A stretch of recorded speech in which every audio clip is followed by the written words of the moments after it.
आदाब दोस्तों, मैं आपके साथ जफर सिद्दीकी। आप देख रहे हैं पीआरबी।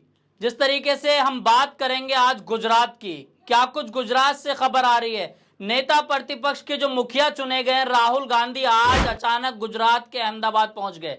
और आपको ये खबर बता रहा हूं कि किस तरीके से राहुल गांधी की जो खबर जो है वो बहुत स्पीड से वायरल हुई, बहुत तेजी से, कि अचानक गुजरात क्यों पहुंचे। गुजरात में इस वक्त कोई चुनाव नहीं है, कुछ नहीं, लेकिन अचानक राहुल गांधी का गुजरात पहुंचना यह भी एक बहुत बड़ा सवाल है। राहुल गांधी का एक बयान जो वायरल हो रहा है, जो राहुल गांधी ने संसद में प्रधानमंत्री मोदी, अमित शाह और आरएसएस पर निशाना साधते हुए कहा था, ये हिंदू के ठेकेदार नहीं है, मोदी से हिंदू नहीं है, अमित शाह से हिंदू नहीं है, आरएसएस से हिंदू नहीं है। तभी सभी धर्मों का सम्मान करते हुए उन्होंने तस्वीर भी दिखाई थी, शिव जी की तस्वीर दिखाई, कुरान की बात करी और भी सभी धर्मों की बात करी। लेकिन फिर क्या होना था, यानी कि जब राहुल गांधी ने ये सब कुछ संसद में किया तो वहीं पर संसद में खड़े होकर देश के प्रधानमंत्री मोदी ने उसका विरोध किया कि ये सब कुछ ठीक नहीं है, हिंदू की बात किस तरीके से कर रहे हैं, हिंदू को राहुल गांधी ने हिंसक क्यों बताया। लेकिन राहुल गांधी ने कहा कि मैंने हिंदू को हिंसक नहीं कहा है, मैंने उन हिंदुओं को हिंसक कहा है जो हिंसा फैलाते हैं। हिंदू जो है वो सत्य के साथ देने वाला धर्म है। तो ये विरोध जो है सीधा संसद से सड़क तक पहुंच गया और विरोध इतना बढ़ गया कि लोगों ने मांग शुरू कर दी कि राहुल गांधी माफी मांगे। कुछ साधु संत सड़कों पर उतरे जंतर मंतर में, और जब ये मांग तेज हुई तो इसका एक्शन का रिएक्शन क्या था, यह बहुत महत्वपूर्ण है। गुजरात में जो कांग्रेस का कार्यालय है वहां पर कुछ भाजपा के लोग पहुंच गए और पथराव कर दिया, और बात इतनी बढ़ गई कि कई लोग वहां पर घायल हुए। वहां पर पुलिस ने जो है मामले को शांत कराया और कुछ लोगों को हिरासत में ले लिया। गिरफ्तारी हो गई, दोनों पक्ष के लोगों की गिरफ्तारी हुई। वहां की जो गुजरात पुलिस थी उन्होंने वहां पर हिरासत में ले लिया। अब उनकी हिमायत में आज राहुल गांधी अहमदाबाद पहुंचे। सभी अपने लोगों को संबोधित करते हुए राहुल गांधी ने मंच से अपनी टी शर्ट पर लगे कांग्रेस के स्टिकर का जो चुनाव चिन्ह है, जो कांग्रेस का पंजा, उसकी तरफ इशारा करते हुए कहा, ये देख रहे हो इसका मतलब क्या है, ये अभय मुद्रा कहते हैं इसको। उन्होंने कहा कि ये अभय मुद्रा है, यानी कि जो उनका लोगो है, चुनाव चिन्ह है कांग्रेस का पंजे का, वो यहां पर छपा हुआ है राहुल गांधी का। उन्होंने कहा कि ये देख रहे हो इसको अभय मुद्रा कहते हैं, इसे भूलने की जरूरत नहीं है, यह आपका चुनाव चिन्ह है। और आइए वीडियो में क्या कुछ कहा उन्होंने, पहले आपको वीडियो सुनवाते हैं। हमारा काम, ये जो लगा रखा है मैंने आज, ये जो चिन्ह लगा रखा है, इसको क्या कहते हैं? अभय मुद्रा कहते हैं। ये आपका चिन्ह है, इसको भूलो मत आप। हर धर्म में ये चिन्ह आपको दिखाई देगा और इसका मतलब है डरो मत, डराओ मत।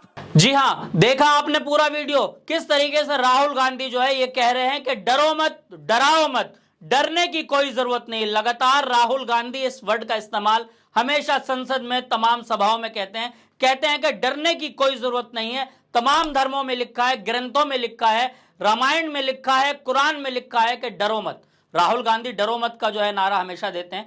राहुल गांधी ने अपने समर्थकों से बोला कि सभी धर्मों में लिखा है कि डरने की कोई जरूरत नहीं है, डरने की कोई आवश्यकता नहीं है, आप लोगों को डरने की बिल्कुल जरूरत नहीं है, यानी कि कांग्रेस आपके साथ है। इस तरह का जो है आश्वासन राहुल गांधी ने दिया। राहुल गांधी की अगुवाई में यह सभा हो रही थी। गुजरात के जो प्रदेश अध्यक्ष है कांग्रेस के, शक्ति सिंह गोहिल, उन्होंने कहा कि जब गुजरात के कांग्रेस कार्यालय पर हमला हुआ तब हमारे बहादुर कार्यकर्ता नेता बिना डरे दीवार बनकर सामना कर रहे थे, यानी कि जो लोग हमला करने आए थे उनका सामना जो है दीवार बनकर कर रहे। कौन कह रहा है? जो गुजरात के इनके प्रदेश अध्यक्ष है। हमारे कार्यकर्ता कोई ऐसे नहीं, हमारे कार्यकर्ता बब्बर शेर है। गुजरात के जो अध्यक्ष है उन्होंने कहा कि हमारे कार्यकर्ता बब्बर शेर है। बीजेपी वाले हिंसा करने आए, लेकिन उनको यह नहीं पता था कि ये वही विचारधारा है जो अंग्रेजों की लाठी से, गोली से नहीं डरे, महात्मा गांधी के नेतृत्व में लड़े, आज राहुल गांधी की अगुवाई में लड़ रहे हैं।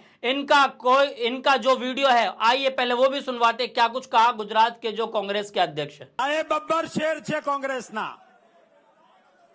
भाजप वाला हिंसा करवा આવ્યા હતા, પણ એમને ખબર નથી કે આ એ વિચારધારા છે જે અંગ્રેજોની લાઠી ગોળીથી નહોતી ડરી, અને આ એ વિચારધારા મહાત્મા ગાંધીની આગેવાનીમાં લડી હતી।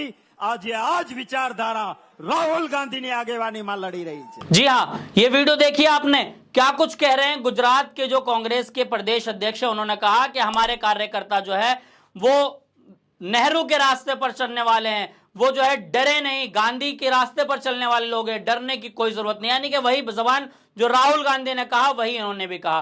देखा आपने ये पूरी वीडियो को किस तरीके से बोल रहे हैं। और राहुल गांधी ने पलटवार करते हुए कहा कि भाजपा को कहा कि आपने हमारा दफ्तर तोड़ा है, हम आपके सरकार तोड़ देंगे। बड़ी बात कही राहुल गांधी ने, कहा कि हम आपकी सरकार गिराने का दम रखते हैं, हम आपकी सरकार तोड़ देंगे। तो क्या कुछ होगा, यानी कि अब जो है सरकार गिराने की बात राहुल गांधी ने की, तो क्या संसद की लड़ाई अब सड़कों पर आकर लड़ी जाएगी? यह सवाल तो हमने पहले दिन से ही बताया, जब आप ये हमला हुआ, हमने वो तस्वीरें भी आपको दिखलाई, हमारे सहयोगी ने भी दिखाई कि किस तरीके से जो संसद की लड़ाई है वो सड़कों पर आकर लड़ी जा रही है। तो आखिर ये सब कुछ लोकतंत्र में ठीक नहीं है। राहुल गांधी जो है वो प्रतिपक्ष के मुखिया चुने गए। संसद के अंदर लगातार जो है आपने देखा कि जिस दिन से संसद सत्र शुरू हुआ, पहले दिन से ही जो है राहुल गांधी इस बार बड़े तेवर में नजर आ रहे हैं। पहले दिन तमाम जो इंडिया अलायंस के लोग थे हाथ में संविधान की कॉपी लेकर चल पड़े। उसके बाद जो है अलग अलग तरीके से विरोध लगातार जारी है। तो इस बार सत्ता पक्ष को यह हजम नहीं हो रहा है कि पिछले 10 साल से जो लोग खामोश बैठे थे, पिछले 10 साल से जो भारत का लोकतंत्र की सबसे बड़ी पंचायत है उसमें बिल्कुल खामोशी छाई थी, सन्नाटा पर पसरा हुआ था। प्रधानमंत्री मोदी लोकसभा स्पीकर जिसकी चाहते थे सदस्यता रद्द कर देते थे, अपनी मनमानी चल रही थी, अब वो मनमानी नहीं चल पा रही है। तो ये इस बार इनको हजम नहीं हो रहा है। और आखिर हजम कैसे होगा जब 10 साल से आपने मलाई चाटी है? तो अब जो वक्त सामने आया, यानी कि विपक्ष इस बार मजबूत है। विपक्ष पहले बहुत कम सीटों पर था, इस बार 99 सीटों पर फाइट कर आगे आया। और उसके बाद इंडिया अलायंस की बात करें तो मैं समझता हूं कि हार कर भी जीत है, क्योंकि प्रधानमंत्री मोदी पिछली बार 303 सीटों पर जीत हासिल की थी, इस बार 240 पर सिमट कर रह गए। जबकि अब की बार 400 पार का नारा तमाम इनके नेता भी दे रहे थे, प्रधानमंत्री खुद दे रहे थे।